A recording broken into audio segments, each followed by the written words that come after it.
नमस्कार, मैं Arshad Warsi, QP news में आपका स्वागत है। कानपुर में 8 पुलिस वालों का हत्यारा व फिर खुद पुलिस एनकाउंटर में मारा जाने वाला विकास दुबे आज हिंदुस्तान ही नहीं वरन पूरी दुनिया में ये घटना एक चर्चा का विषय बनी हुई है। ऐसे में न्यूज़ 24 पर विकास दुबे का एक फाइल वीडियो इंटरव्यू प्रसारित किया गया, जिसमें विकास दुबे ने अपनी दर्द भरी कहानी या यूं कहें कि आप बीती सुना रहा है। अब ऐसे में वीडियो को देखकर कई सवाल जहन में उठते हैं।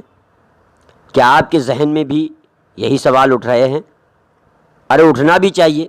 2001 में राज्य मंत्री के मर्डर केस और उसके उपरांत 65 आपराधिक केसों में लिप्त 22 साल दबंगई की सत्ता पर काबिज रहने वाला और 8 पुलिस कर्मियों की हत्या कर साधारण से अपने आप को पुलिस के हवाले करने वाला विकास दुबे फिर नाटकीय तरीके से एनकाउंटर में मार दिया जाता है।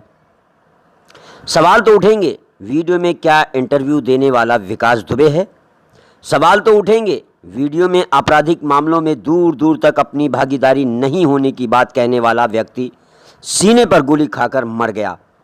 91 में मैं यहाँ का ग्राम प्रधान चुना गया, अपने गांव का 2 पंचवर्षीय में ग्राम प्रधान रहा यहाँ पे। इसके बाद मैं जिला पंचायत सदस्य हुआ। मेरा छोटा भाई भी ग्राम प्रधान रहा, बगल के गांव से बीटी से भी निर्विरोध ग्राम प्रधान रहा वो। अब मेरी बहू जिला पंचायत सदस्य है इस समय, वर्तमान समय में भी। छोटा भाई मेरा ग्राम प्रधान है निर्विरोध यहाँ का, ग्राम बिकरू का। और मेरी पारिवारिक पृष्ठभूमि, मेरे बाबा भी यहाँ के जमींदार भी थे और ग्राम प्रधान भी थे, बाद में हुए। मेरी पारिवारिक पृष्ठभूमि ही राजनीतिक है, तो राजनीतिक पृष्ठभूमि तो मेरी पारिवारिक है। मेरी पैदाइशी कहिए तो आप पैदाइशी है। विकास दुबे जी, किस तरह से आपको कहा जाता है कि आप अपराध में डॉन नाम से बोला जाता है कि आप माफिया हैं, डॉन हैं, और लेकिन आपका राजनीतिक करियर है, क्या है बेसिकली, हकीकत क्या है? देखिए, एक्चुअल राजनीति में लाने का श्रेय मैंने पढ़ाई में ग्रेजुएशन किया है मैंने, और मैं अच्छा स्कॉलर रहा हूँ अपने टाइम का। राजनीति में लाने का श्रेय मुझे स्वर्गीय हरिकिशन श्रीवास्तव जी का है, जो मेरे राजनीतिक गुरु थे और उत्तर प्रदेश के कई बार मिनिस्टर रहे और उत्तर प्रदेश विधानसभा के अध्यक्ष भी रहे वो। उन्होंने मुझे राजनीति में लाने का प्रयास किया और उन्हीं के प्रयास से मैं राजनीति में आया। और जिस दिन से मैं राजनीति में आया तो लोगों को मेरे प्रभाव से और मेरी लोकप्रियता से ज्वेलसी होने लगी। आज तक कोई भी ऐसा मामला नहीं है जिसको मैंने अपने हाथ से मैंने कोई अपराध किया हो या मैंने कोई अपराध को बढ़ावा दिया हो। अपराध से मेरा कोई दूर दूर से रिश्ता नहीं है। मेरी राजनीतिक वर्चस्व की जंग है जो मेरे जिंदगी तक और मेरे मरते दम तक जारी रहेगी। लेकिन इस राजनीतिक वर्चस्व की जंग में बम, गोली और हत्या ये सब चलता नहीं, ऐसा नहीं है। हमारे यहाँ हमारी राजनीतिक जंग में कभी भी ऐसा कुछ भी नहीं हुआ कि मैंने किसी को मरवाया हो या किसी को मारा हो या किसी को मारने के लिए प्रेरित किया हो। किसी के ऊपर आरोप लगा देना, आप तो समझते हैं कि उत्तर प्रदेश में होता क्या है कि मर्डर कहीं होता है, फंसाए कई लोग जाते हैं। मर्डर कोई करता है, उसके भाई, उसके खानदान, उसके परिवार, उसके सब सारे लोगों को फंसाया जाता है। ये उत्तर प्रदेश की एक ये ट्रेंड बन गया है लोगों का राजनीति में फंसाने का, और उसी का मैं शिकार हुआ हूँ। एक श्रम राज्य मंत्री संतोष शुक्ला का हत्या का आपके ऊपर आरोप लगा, उस वक्त आप कहाँ थे? क्या वो हत्या आपने की थी? जी नहीं, जिस दिन उनकी हत्या हुई थी उस समय मैं थाने में अपनी FIR लिखाने हुए गया हुआ था। मेरे ऊपर अटैक हुआ था। उसके बाद मैं जब वहां से चला आया, जब अपने ऊपर अटैक किया मेरे ऊपर, मैं उस दिन कानपुर जा रहा था अपनी पत्नी को लेकर। वो बीमार थी, उनको किडनी पेन था। रास्ते में मेरे ऊपर बम से अटैक किया गया, बम और गोलियां चलाई गई मेरी गाड़ी पर। तो मैं उसकी FIR, जब मैंने SP कानपुर देहात को फोन किया कि मेरे ऊपर इस तरीके से घटना हुई, तो उन्होंने मुझे कहा कि आप वहीं रुकिए, मैं फोर्स भेज रहा हूँ। फोर्स मुझको वहां से लेके आया, मैंने थाने में FIR लिखाई और मैं चला आया। इसके बाद थाने में जिन मंत्री जी का आप नाम ले रहे हैं, वो मंत्री जी किन्हीं कारणों से अपना पहुंचे और उन्होंने किसी तरीके से पुलिस से उलझाव किया। वहां लोगों से उनकी कहासुनी हुई। इसके बाद क्या हुआ क्या नहीं हुआ उससे मेरी जानकारी नहीं है। उनकी हत्या की जानकारी या उनके मरने की जानकारी मुझे लखनऊ में हुई। हत्या के कई चश्मदीद थे। मनोज शुक्ला, जो संतोष शुक्ला मंत्री के भाई थे, उन्होंने आपको देखा था कि आपने गोली मारी है? नहीं, ऐसा कुछ नहीं। ये देखिए, इस बात को तो अदालत में इसका ट्रायल हो चुका है मुकदमे का, और अदालत में इस चीज साबित हो चुकी है कि मनोज शुक्ला पेशबंदी में उनसे मनोज शुक्ला के साथ जितने उनके गनर, संतोष शुक्ला जी के साथ गनर, शैडो ड्राइवर और उनके प्राइवेट लोग थे, उन्होंने सारे ने गवाही दी कि जिस समय संतोष शुक्ला का मर्डर हुआ उस समय विकास दुबे या जो लोग आरोपित लोग हैं इनके परिवारजनी, ये लोग मौके पर नहीं थे। इनका नाम पुलिस के कहने पर एफआईआर में लिखाया गया, जैसा पुलिस ने कहा मैंने वैसा एफआईआर में लिखाया। अब वो मुकदमा ट्रायल होने के बाद भी उसमें दोष मुक्त हो चुके हैं सारे लोग और उस मुकदमे की कार्रवाई सारी जो कुछ थी वो समाप्त हो चुकी है। मैंने अदालत में सरेंडर किया, न्याय में मेरा विश्वास था, मैंने अदालत में सरेंडर किया और उस मुकदमे को फेस किया।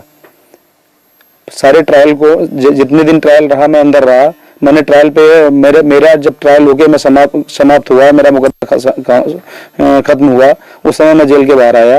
विकास दुबे जी, आप इस बात से सहमत हैं कि संतोष शुक्ला मंत्री जो थे उनसे आपकी डायरेक्ट चुनावी रंजिश थी? नहीं, ऐसा मेरी उनकी कभी कोई रंजिश, यहाँ तक कि मेरा कभी कोई गाली गलौज तक नहीं हुआ उनसे। हाँ, राजनीतिक वर्चस्व की जरूर लड़ाई थी।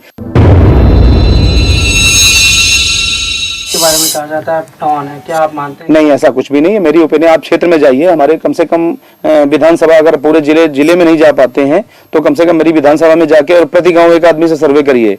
खाली विकास दुबे के बारे में व्यक्तिगत है, विकास दुबे का एक काम देखिए। विकास दुबे इस क्षेत्र के सबसे बड़े लैंडलॉर्ड हैं।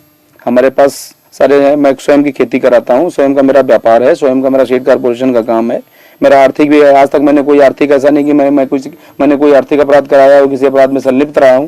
आरोप लगा देने से ही कोई अपराधी उड़ान नहीं हो जाता है।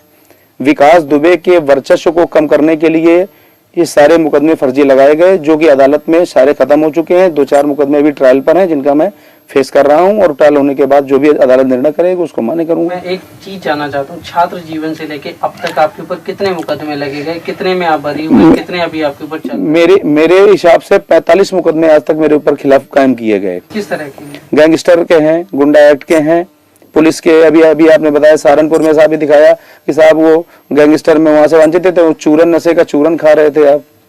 जो आदमी अपने पूरी लाइफ में जिसने चाय न पी हो, 22 साल से चाय न पीता हो, उस आदमी को नशे का चूरन खाते हुए बता रहे हैं। आप सोच समझ सकते हैं कैसे मुकदमे पुलिस लगाती है, ये पुलिस स्वयं जानती है। तो आपकी जो छात्र राजनीति थी उसमें आपने कभी पार्टिसिपेट किया? क्या आप छात्र राजनीति से जुड़े रहे? नहीं, जब तक मैंने छात्र जीवन रहा तब तक मैं राजनीति में नहीं रहा। छात्र जीवन के बाद मैं राजनीति में आया। छात्र जीवन मेरा बिल्कुल एकदम संयमित था। मैं छात्र जीवन, मैंने जैसे एक छात्र का जीवन होता है वैसे मेरा संयमित जीवन था। अरे ये बताएं, आपके बारे में ये भी कहा जाता है कि छात्र राजनीति में आप चुनाव लड़वाने का काम करते थे। यस, हाँ। क्या है वो? नहीं, मैं चुनाव लड़वाता था, ये बात सही है। चुनाव में अपने कैंडिडेट लगाता था, अपने कैंडिडेट को सपोर्ट करता था, चुनाव जिताता था। ये आप मान लीजिए कि हो सकता है ये गॉड गिफ्टेड भी रहा हो मेरे साथ, क्योंकि मुझे राजनीति से छात्र जीवन में ही कुछ मेरे अंदर जम्स आ गए थे कि नहीं है, किसी को प्रेसिडेंट बनाना है अपने यार मित्र को, या ये आदमी अच्छा है, इस काबिल है, किसको प्रेसिडेंट बनाया जाए, इसको महामंत्री बनाया जाए। लेकिन ये भी कहा जाता है कि आप इसी राजनीति से इतने प्रेरित हुए कि आपने संतोष शुक्ला को बीच थाने में इतने सारे लोगों की भीड़ में मारा, जो आप पे आरोप लगे, और आप हाईलाइट होना चाहते थे, इसीलिए आपने ये सब कारनामे किए। ये कहाँ तक सच है? देखिए, ये सब मनगढ़ंत बातें हैं और बेबुनियाद बातें हैं। संतोष शुक्ला की ना तो मैंने हत्या की और ना कभी मैंने उनका हत्या का ख्याल लाया मेरे जीवन में, और मैं भी उनसे, जिन लोगों ने हत्या की है उनसे मैं सहमत नहीं हूँ। किन्हीं लोगों ने भी की हो उनकी हत्या, क्योंकि राजनीति में वर्चस्व में इतनी है। लेकिन संतोष शुक्ला की छवि चूंकि हमारे यहाँ अच्छी नहीं थी। संतोष शुक्ला के, विकास दुबे के कोई दुश्मन नहीं थे। संतोष शुक्ला ने जिन 50 लोगों को, हजारों लोगों को यहाँ जबरिया जेल में बंद कराया, फर्जी मुकदमे लगवा के, हो सकता है उन्हीं में से कोई उनका इंटेंशन रहा हो। और इवन यहाँ तक मालूम है कि संतोष शुक्ला के परिवार में, खुद संतोष शुक्ला ने 4 मर्डर करा रखे हैं अपने परिवार में। ये शायद आपको जानकारी नहीं होगी, मैं आपको व्यक्तिगत जानकारी बता रहा हूँ। संतोष शुक्ला ने अपने 2 भाइयों और अपने चाचा का मर्डर भी करा रखा है अपने गाँव में, और इनके गाँव के लोग भी इनके विरोधी हैं। वो हमारी विधानसभा के रहने वाले नहीं थे, लेकिन इनके गाँव के, और आज भी उसमें से एक आदमी फरार है। इनकी हत्या के उद्देश्य से फरार हुआ था रमाकांत शुक्ला, जो इनके परिवार का ही है, ग्राम प्रधान था इनके गाँव का, और वो इनकी हत्या के उद्देश्य से कसम खा के ही फरार हुआ था। हो सकता है उसने भी मौके का फायदा उठाया हो। एक चीज और भी है कि जब उनकी हत्या होगी, आप इतने चर्चित हुए, पूरे देश में आपका नाम हुआ, तो उसके बाद आप वसूली का कारोबार करने लगे, आप लोगों को जो है। आज तक कोई ऐसा प्रमाण नहीं है, सरकारी तौर पर या लिखित तौर पर भी ऐसा कोई प्रमाण नहीं है, और विकास दुबे को ऐसी जरूरत भी नहीं है। विकास दुबे को ऊपर वाले ने जो दे रखा है उसमें विकास दुबे संतुष्ट हैं।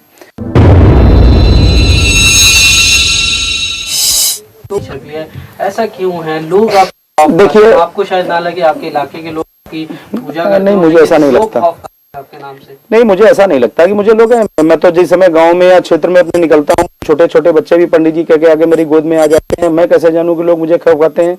और दूसरी बात मैं आपको बताऊं, खौफ से सिलेक्टेड हुआ जा सकता है, इलेक्टेड नहीं हुआ जा सकता है।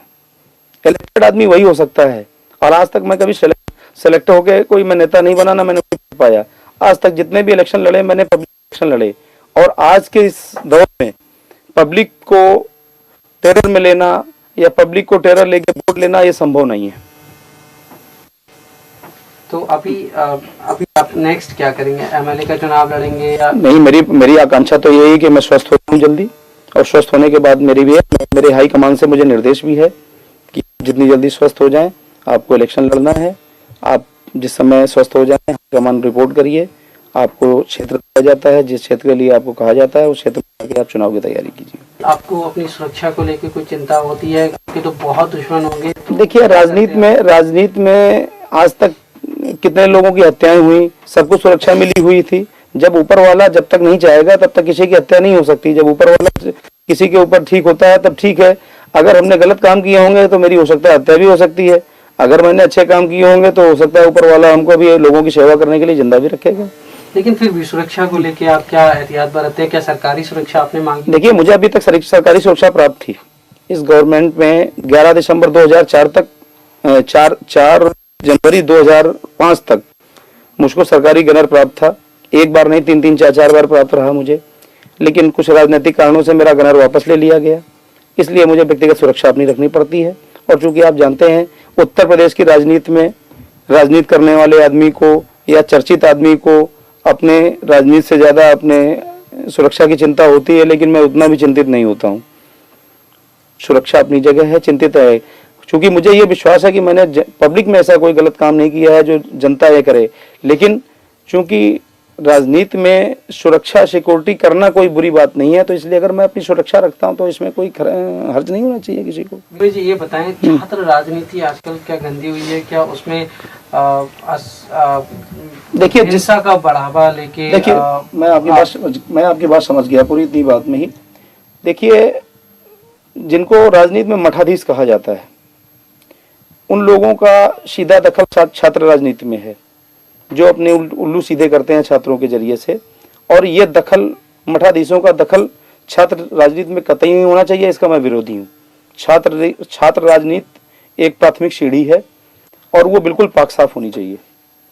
क्योंकि जब बच्चा शुरुआत में बेसिकली पढ़ने जाता है प्रेप या नर्सरी में, जो शिक्षा उस समय उसको प्राप्त होती है वही उसकी आखिरी तक ग्रेजुएशन और पोस्ट ग्रेजुएशन एमटेक बीटेक तक चलती है।